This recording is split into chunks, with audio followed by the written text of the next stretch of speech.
Good morning. As we get started today, I'd like to introduce you to 17 people, each depicted here by a circle on the screen. I don't actually know their names, but I know two essential facts. One is that each has mental disorder, and two is that they will all commit suicide during the time of my talk. Let me give you a little context. How common is mental illness? How often is suicide associated with mental illness? Let's imagine that our TEDxTokyo community here of 400 people represented the world population. We know that at any point in time, 20% of the population has mental disorder. That would be 80 people here in our TEDxTokyo community. Now, a significant number of those cases will be mild. But if we take the most severe, the most enduring, the most debilitating mental disorders like schizophrenia, major depression, bipolar disorder, anxiety disorders, we're still talking about 6% of the population, 24 people right here in the auditorium. Mental disorder, it's common, it's serious, it's global. Some current examples. In the US, we have soldiers returning from the Afghanistan and Iraqi wars, returning alive and well. Last year, 6,500 of these veterans returned home safely only to commit suicide when they were back. 6,500 suicides is more lives lost than the total number of deaths in combat for the US military since the two wars began. In Nepal, different culture, different segment of the population, similar story. Suicide has emerged as the single leading cause of death for women in childbearing years. At a time when their world should be expanding, these women have opted to take their own lives. And here in Japan, in the wake of the disaster of 2011, the devastation continues to climb in terms of psychological distress, disorder, and suicide. The truth is, no country has a monopoly on mental illness, and no country is spared. This year, we conservatively estimate that 900,000 people with mental disorder, almost 1 million people with mental disorder, will commit suicide. That means that today, June 30th, 2012, 2,400 people with mental disorder will commit suicide, including the 17 who I introduced you to at the beginning of my talk. In fact, 7 of our 17 have already died. So I can imagine you're saying, okay, I get it. It's common, it's serious, it's global. But it's not my problem. But I want to challenge you on that. It is your problem. It is our problem.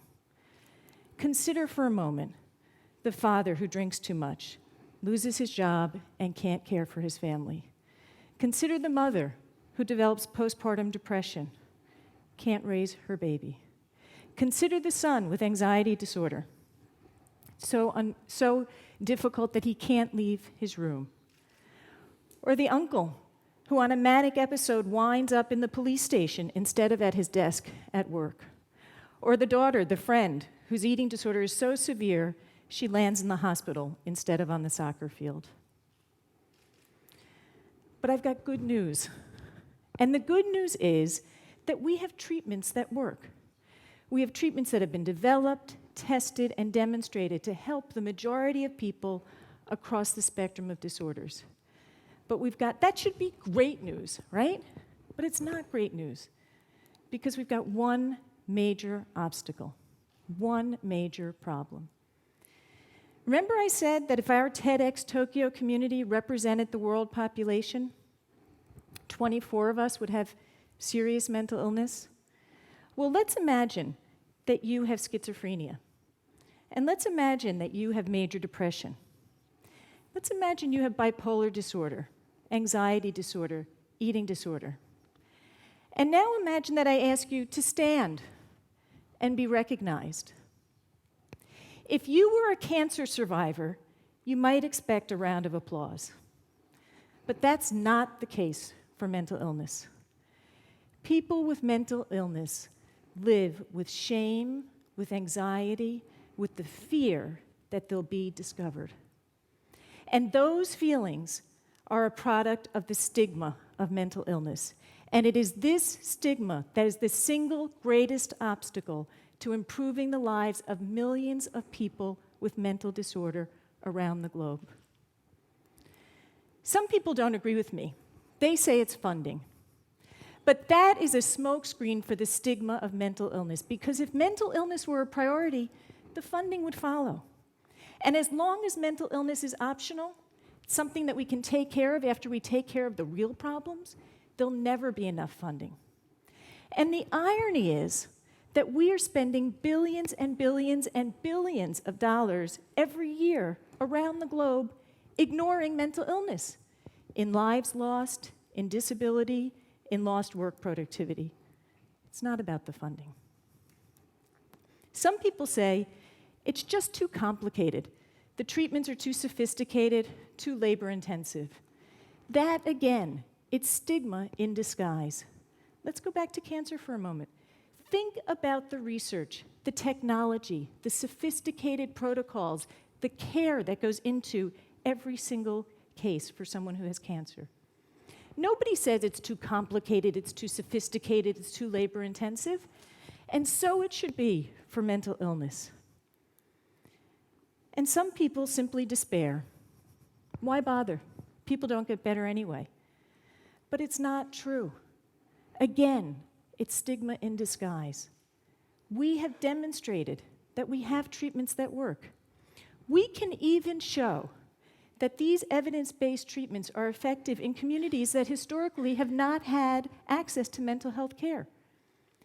In rural, remote communities in sub-Saharan Africa and Pakistan, women have received these psychotherapies. Women with depression not only recover from their depression, but their children have better health and education outcomes a year later. That's an investment worth making. The stigma of mental illness, in all of its various forms, has its roots dating way back. It's really a very primitive, emotional experience that dates way back to our evolutionary history, to a time when we didn't understand anything about mental illness. We didn't understand how or why people develop mental illness. We certainly didn't have any treatments. But we know better now. And given what we know about the etiology of mental illness, and given what we know about the treatments that are available, there's no excuse to continue acting as if these myths and misperceptions were true. We have the potential to dramatically improve the lives of millions of people around the globe suffering from mental illness. By putting an end to the stigma, we can get people to the treatments and treatments to the people who need them. But we need your help. We need your help acknowledging that mental illness is common, serious, and global. By advocating for the rights and for treatment for someone suffering from mental disorder. And by acting now to debunk the myths, to correct the misperceptions, you can help put an end to the stigma of mental illness. 17 suicides every 10 minutes is 17 too many. Millions of people suffering from mental illness around the world is millions too many. Some think it's crazy to make mental illness a priority.